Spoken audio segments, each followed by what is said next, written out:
पित्रे ब्रह्मोपदेष्ट्रे मे गुरवे दैवताय च प्राप्याय प्रापकायास्तु நம ஸ்ரீநிதயே நமஹ.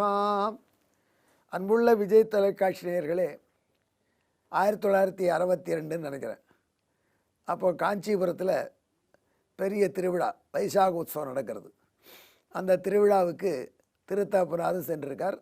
நானும் வந்திருக்கேன், போயிருக்கேன் அவரோட கூட. அப்போது ஒரு பேரறிஞர் ஸ்ரீராம் தேசிகாச்சாரியார்னு பேர், ராஷ்டிரபதி ஜனாதிபதி அவார்டு வாங்கினவர், தமிழிலும் சமஸ்கிருதத்தில் நிகரற்ற புலமை பெற்றவர். வேதாந்த தேசிகனுடைய பல சோஸ்திர கிரந்தங்களுக்கு தமிழ், தேசிய தீபப்பிரதுக்கு தமிழ் வரை எல்லாம் எழுதி ரகசியத்ரயசாரம் என்ற தேசிகனுடைய புஸ்தகத்தை அச்சு போட்டவர்.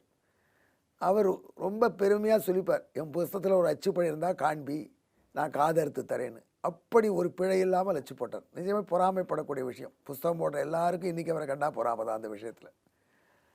அப்போது எனக்கு திருத்தாப்புனா சமஸ்கிருத இலக்கியத்தில் அனந்த பட்டருடைய போஜச்சம்பு என்கிற இலக்கியத்தை பாட ஆரம்பித்து சொல்கிறார். அதில் அஸ்தினாபுர நகரத்தின் அழகே அனந்த பட்டர் வர்ணிக்கிறான். பாரத சம்பு என்று அதற்கு பேர். அனந்த பட்டர் எழுதியது பாரத சம்பு என்கிற சம்பு கிரந்தம். அதிலே பாரத வரலாறு முழுக்க அவனுக்கே ஒரு முறையில் அழகாக சொல்லியிருக்கான். அந்த அனந்த பட்டன் அஸ்தினாபுரத்தை வர்ணிக்கிறான். அதில் அஸ்தினாபுரத்தை வர்ணிக்கும் பொழுது ஒரு அதிசயம்ங்கிறான். என்ன அதிசயம்னா, அந்த அஸ்தினாபுரத்தில் இடுப்புக்கு கீழ்ப்பகுதி, பெண்களுடைய இடுப்புக்கு கீழ்ப்பகுதி மட்டும் போகுமா தனியாக. அப்புறம் இடுப்புக்கு மேல் பகுதி மட்டும் போகுமா. இரண்டுக்கு நடுவில் கனெக்ஷனே இருக்காதான். கனெக்ஷனே இருக்காது. ஆனால் இதுவும் ஒரே மாதிரி மூவ் பண்ணும், ஒரே ஸ்பீடில், எப்பொழுதும் ஒரே இடத்துல இருக்கா மாதிரி மூவ் பண்ணும். இப்படி யார் ப்ரோக்ராம் பண்ணாங்களோ தெரியல. அப்படி அஸ்தினாபுரத்தில் ஒரு அழகு. அதாவது இடுப்புக்கு மேற்பட்ட பகுதி, இடுப்புக்கு கீழ்ப்பட்ட பகுதி, இவைகள் இரண்டும் போயிட்டே இருக்கும் பெண்களாக. ஆனால் இடையிலே கனெக்ஷனே தெரியாது அப்படின்னு அவன் சொல்லுவான். இது எங்கள் அப்பா இந்த ஸ்லோகத்தை எனக்கு வழக்கின்னு இருக்கும்போது, அப்போ ஸ்ரீராமதிகாச்சார் பக்கத்தில் இருந்து சொன்னார், இந்த கவிகளே இப்படித்தான் பையா, இது இவர் சொல்கிறாருன்னு நினச்சி எங்கேயா போய் அப்படிலாம் இருப்பாங்கன்னு நினச்சிக்காத. அந்த பொண்ணுங்களுக்கு இடுப்பு சின்னதான், அதை சொல்கிறதுக்காக இந்த ஆள் இப்படி புருடா விடுறான். இடுப்புக்கு கீழே ஒன்று, இடுப்புக்கு மேலே ஒன்று, ரெண்டும் ஒரு கனெக்ஷன் இல்லாமலே கனெக்ட் ஆகி போகுதுன்னு இதே மாதிரி பாடம் சொல்லி அனாதி காலமாக கவிஞர்கள் மக்களை இப்படி தான் ஏமாற்றின்னு வரான். அவங்க அப்பா சொல்கிறாரு, இந்த மாதிரி பொண்ணை பார்த்துருக்கேன் எங்கேயாவது நீ அப்படின்னு அவர் சொன்னார். சரி தான், சின்ன பையன் மனசை கெடுக்காதீங்கன்னு அப்பா சொல்லிட்டார். பாடம் முடிஞ்சு போச்சு. ஆனால் எனக்கு அது மறக்கவே முடியாத ஒரு விஷயம் என்னென்னா, அந்த கவிஞன் எவ்வளோ நயமாக ஒன்று சொல்கிறான். அந்த பெண்களுக்கு இடுப்பு இருக்கிறதே தெரியாமல் இருந்தாங்க. இப்போ நம்ம காலத்து தற்கால தமிழ் கவிஞர்கள் பாடுறாங்க, இஞ்சி இடுப்பழகி அப்படின்னு பாடுறாங்க. அது இஞ்சி இடுப்பழகினா என்ன அர்த்தம் ரொம்ப பேரே நான் கேட்டேன்.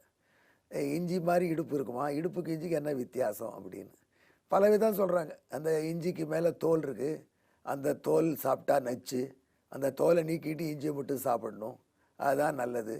அது மாதிரி பெண்கள்கிட்ட ஜாக்கிரதையாக இருக்கணும், அதுக்காக இஞ்சி இடுப்பழகி அப்படின்னு சொல்கிறார் அப்படின்னு சில பேர் விளக்கம் கொடுக்குறாங்க.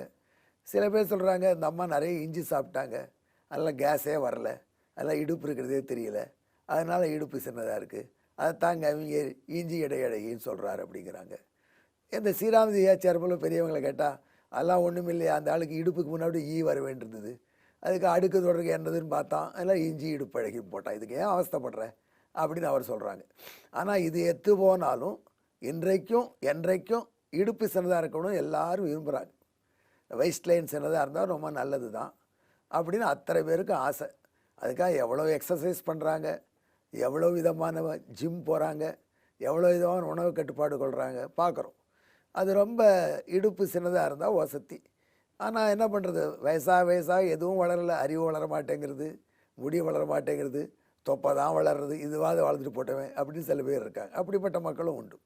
இதுக்கு நடுவில் பிராட்டி பெண்மைக்கே ஒரு இலக்கணமானவளாகினால அன்னை எப்படி இருப்பாள்னு கேட்டால், அன்னையின் இடுப்பு இருக்கிறதே தெரியாமல் இருப்பாளாம்.